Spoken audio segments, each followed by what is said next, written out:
പ്രിയപ്പെട്ടവരെ, മറ്റൊരു പൊങ്കാലക്കാലം കൂടി വരവായി. കഴിഞ്ഞ വർഷം തിരുവനന്തപുരം നഗരസഭ ആറ്റുകാൽ പൊങ്കാലയോടനുബന്ധിച്ച് പൊങ്കാലയ്ക്ക് ശേഷം ഉപേക്ഷിച്ചു പോയ ചുടുകല്ലുകൾ ശേഖരിക്കുകയും ലൈഫ് മിഷനിലൂടെ ആൾക്കാർക്ക് അത് വീട് വെക്കാനായി നൽകുകയും ചെയ്തു. ഏകദേശം 1,03,000 ചുടുകല്ലുകളാണ് ഇങ്ങനെ നഗരസഭ ശേഖരിച്ച് ഭവന നിർമ്മാണത്തിനായി നൽകിയത്. എനിക്ക് ലൈഫ് മിഷനിൽ നിന്ന് കിട്ടിയ വീടാണിത്. വീട് വയ്ക്കുന്നതിലേക്ക് വേണ്ടിയിട്ട് ആറ്റുകാൽ പൊങ്കാലയോടനുബന്ധിച്ച് കല്ല് കൊടുത്തായിരുന്നു ഫ്രീ ആയിട്ട്. അപ്പോൾ എനിക്കും ഒരു 8,000 കല്ല് കിട്ടിയായിരുന്നു. ആ കല്ല് ഉപയോഗിച്ചിട്ടാണ് ഈ വീട് ഞാൻ കെട്ടിയത്.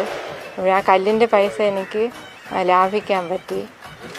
കല്ല് പുറത്തുനിന്ന് വാങ്ങണമെങ്കിൽ ഒരു 80,000 രൂപ ആവുമെന്ന് പറഞ്ഞായിരുന്നു കെട്ടിയ ആൾ. അപ്പോൾ ആ പൈസ എനിക്ക് ലാഭിച്ചു. ഈ വർഷവും അതുപോലെ തന്നെ പൊങ്കാലയ്ക്ക് ശേഷമുള്ള ചുടുകല്ലുകൾ ശേഖരിച്ച് അതിദരിദ്രർക്ക് ഭവന നിർമ്മാണത്തിന് നൽകാനാണ് തിരുവനന്തപുരം നഗരസഭ തീരുമാനിച്ചിരിക്കുന്നത്.